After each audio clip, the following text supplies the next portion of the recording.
Hi everyone, I'm Gary Null. Nice to have you with us today.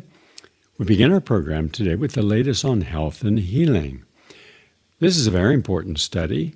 In fact, it's the third major study that's finding evidence that daily multiple vitamin supplements improve memory and slow cognitive aging, especially if you're older.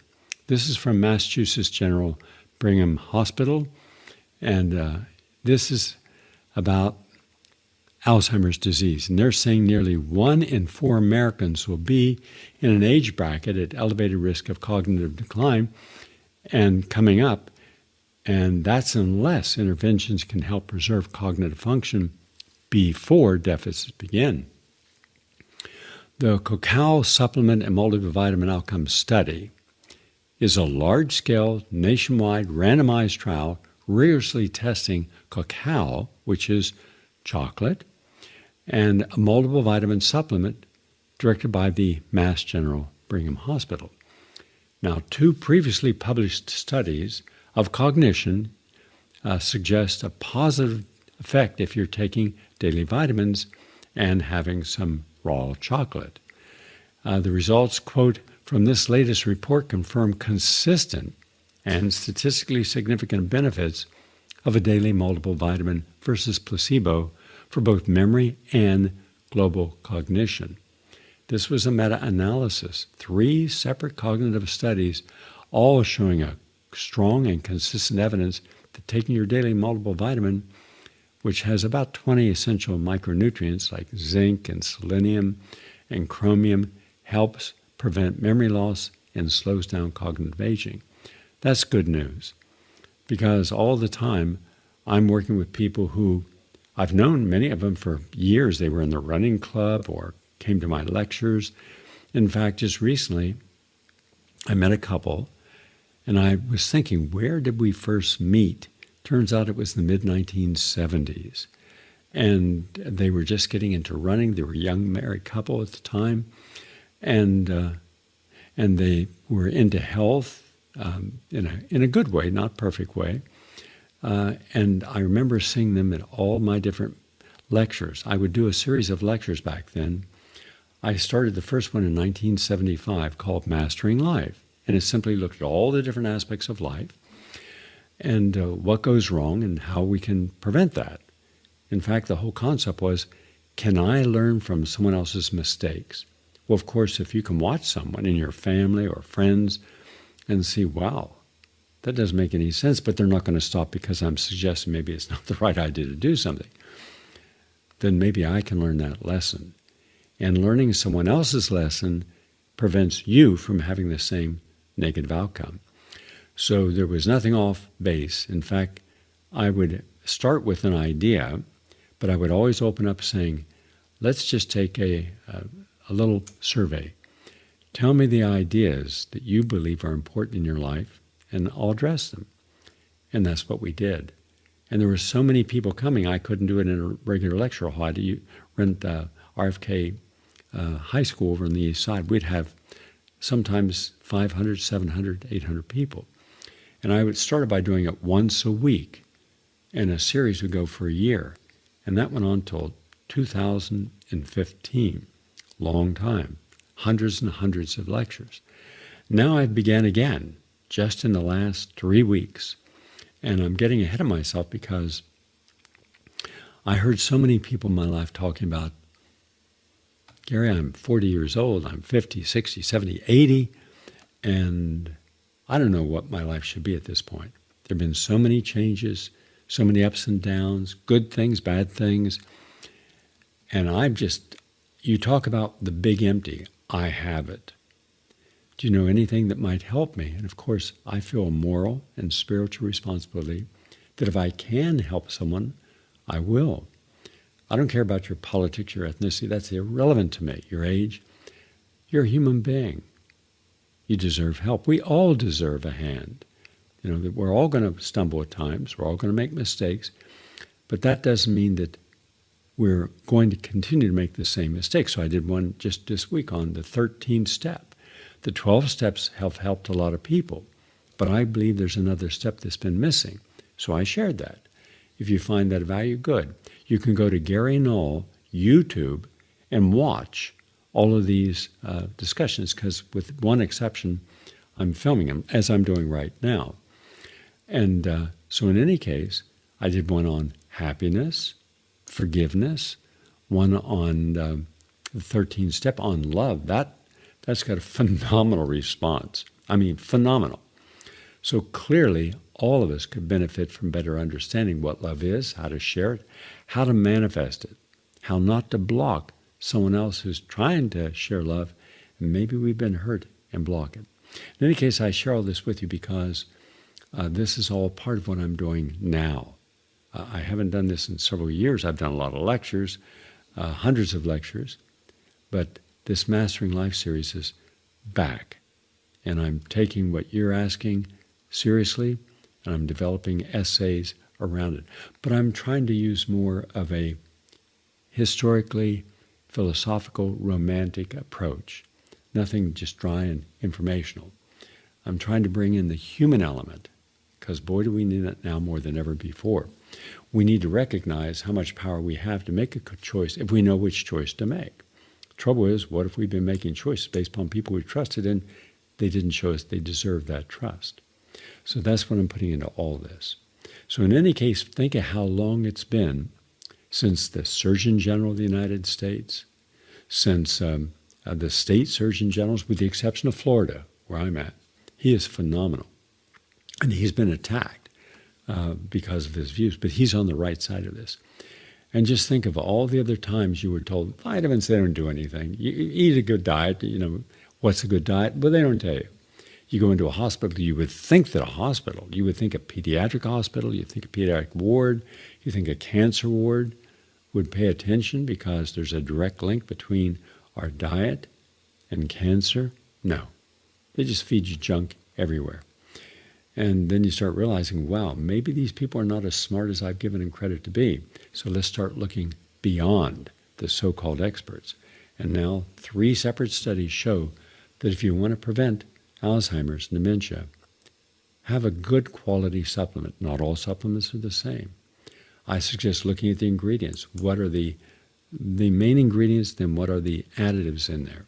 What if they're made from dairy and you're allergic to dairy and wouldn't know it? That your congestion, your nasal cavities in the morning, well, they're congested. Why? Maybe it was your supplement and what's in it.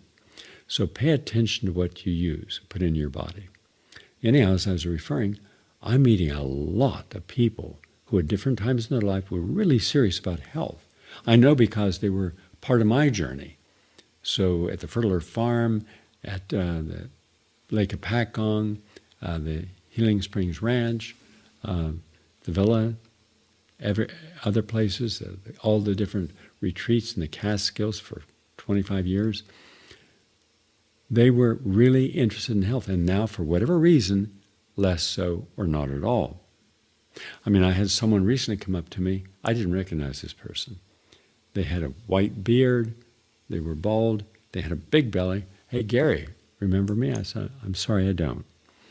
Well, it was about 30 years ago. I was in your running club, and that was the highlight of that whole decade.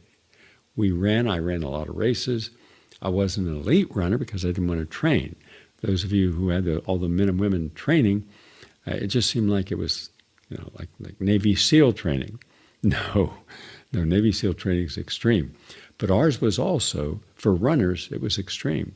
Imagine running 20 miles, then going and doing 2 miles on a Versa climber, 2 hours on a Versa climber, nonstop at high tension. Imagine then that evening running 25 flights of stairs with a gallon of water in each hand, 25 times. Yeah. You could say that the way we trained people to be the best they could be would be analogous to what others have done in different fields to get to their top form. And that's why Sid Howard, Sam Skinner, Louise Nottage, probably the best of the best, legends, Thelma Wilson, Joan Rowland, Franco Pantone. These people were legends in their field because they never stopped winning no matter how old they got. And that's That's proof that doing it differently and incorporating other things make a difference. So now I'm seeing people who have dementia, have Parkinson's, multiple sclerosis, cancers, heart disease, AFib, and they don't know what to do. Now you'd think if they were listening and watching this program for all these years, reading the books, the protocols are in the books, watching documentaries, that they would know more. And then that brings in that painful, and for me, it was painful, reality that I cannot connect to the information I give because another person has freedom of choice. My choice is, please do it, all of it, not just a little bit and piece of it. But I have found 90% of people that I even counseled save their lives. The moment that cancer is gone, the moment the disease is gone and they're well, they start going right backwards again. Then I see them again, 7 years later, back with all these terminal illnesses and help them again. So the hardest lesson of all is not that can we reverse disease, prevent disease? Yes. And now we've actually proven for the first time we can actually reverse the aging process. Before, all the science says we can slow it down. Yes. Good studies, thousands. The group that was using them, like in the nurses study with thousands of nurses, those who used the most fruits and vegetables, had less breast cancer, etc. But that's not the same as proving you can reverse your DNA. You can repair it. You can detoxify the cells. And we've done that. Through UCLA's Clock Center, we have all the proof. So it's not speculative. That's exciting. Because then it's, the more we do in a positive way, the greater results on getting younger. And we've seen it. We've proven it scientifically twice. We didn't have the DNA methylation test for the first 3 studies, but we have phenomenal results. But now we have the absolute irrefutable proof, and we're being supported by some of the finest anti-aging foundations, like the Life Extension Foundation and the good people over there. So can you make a difference? You bet you can. But you have to commit yourself. And that's what I haven't seen. And that's sad, because you don't want to look at someone that you used to train with, race with, and not recognize them because they've prematurely aged. And then you start hearing the personal story. Well, what happened to get you from where you were lean and strong and healthy and vibrant to where you are today? And then you hear the story of woe. And then you start hearing the story of, well, I didn't do what I should have. I was smarter than the choice I made. I took shortcuts. I got lazy. I got too comfortable. I got distracted. I got in toxic relationships, etc. That's why I talk about those things also. If we can help at that level, the progenitor level, the foundational level, then everything above that makes it easier. I just share that with you and extending on this. So think of how many times our doctor said, well, moderation in all things. What exactly does that mean? Does it mean if I'm eating a pesticide on food like glyphosate, that as long as I don't eat too much of it, I'm okay? Does that mean if I have whiskey instead of wine, wine instead of beer, beer instead of orange juice, that somehow, or grape juice, that somehow there's less damage to my liver, my kidney, my brains, my eyes? It means they don't know what they're talking about. So then you have to give this forgiveness. You may be a physician or a scientist. You may be a pharmacist or a nurse. You may be a public health official. You may be the head of a USDA or FDA. That does not mean that you know more about what my body needs than I do. If I'm a concerned human being who is not afraid to seek the truth, not lazy, intellectually lazy or physically lazy. So I'm not going to rely upon exclusively you. I'll consider what you have to say. But if you say I need all these vaccines and never question it, I need all these drugs and never question it, there's no other way of dealing with AFib, which there is, except through this medical approach, or high blood pressure, or high elevated glucose. So they want a monotheistic mindset. They want a good, really highly conditioned and obedient citizen. They don't want someone that's going to say, well, hold on a second. What about this? And that's why today Almost every person I meet, when we do a blood chemistry, they're deficient in every kind of nutrient. Well, but they were seeing these doctors. Why didn't the doctors get a blood profile? Because that's not what they're trained to do. Also, I believe that we should forgive more because we put people who've not succeeded at something in a position to fail. So if you haven't succeeded, you will fail. But at whose cost is that failure? So that's something to think about. In any case, I just wanted to share this about that when we're talking. For example, George Mason University, highly respected, published an article in their public health journal and through the College of Science there that showed that when you're using a commonly used pesticide, you have a lower sperm count. We don't think that's important. Well, Gary, I'm not going to have any children, so why should I care? But what if you're one of the individuals who would like to have a child and you've been exposed to an insecticide that now can make your reproductive health very challenging because it disrupts hormones. It damages testicular tissue. That's just one of thousands of things. And these are called neonicotinoids. Neo, N-E-O, Nico, N-I-C-O-T-I-N-O-I-D, or called neonics. They're the most widely, commonly used insecticide in the world. They also are used in farming, but they're sprayed on crops. But guess what? They go into the water, they go into the soil, they go into the plants, and then they're consumed by you. And they're really, really toxic. They also kill bees. I have bees here. I have lots of bees here, beehives, and same in Texas. I feed my bees honey. I don't take their honey. As a result, they thrive. They live longer than average bees. But we treat bees as if they're not important. They are. 1/3 of all the food you eat comes from bees. Finally, from the Chinese Academy of Medical Sciences, published in News Medical, a Mediterranean-style diet improves your pelvic floor function and sexual health. That's important. This was a meta-analysis published in Journals Frontiers Nutrition. 31 separate studies all showed the same thing.